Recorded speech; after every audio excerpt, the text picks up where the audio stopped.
Hey guys, what's happening? How to make video on Snapchat web.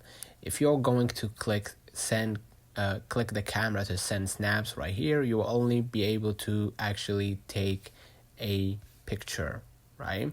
So you won't be able to actually create or make a video live. However, what you're gonna do, you can go ahead and click your avatar icon at the top left right here, and you can click the account settings from here. I'm highlighting it, right?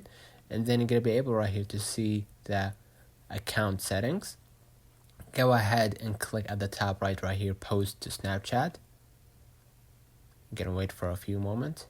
And basically what you're gonna do, you're gonna just go and upload or drag your video in order to post on Snapchat, right? So in my case, I'm gonna log in, obviously, and then go ahead and drag and drop to select the file to upload. And you're gonna be able to upload your photos or videos from outside of Snapchat.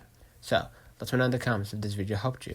Do not forget to like and subscribe, turn on the notification bell to receive every video we upload. Thank you for watching.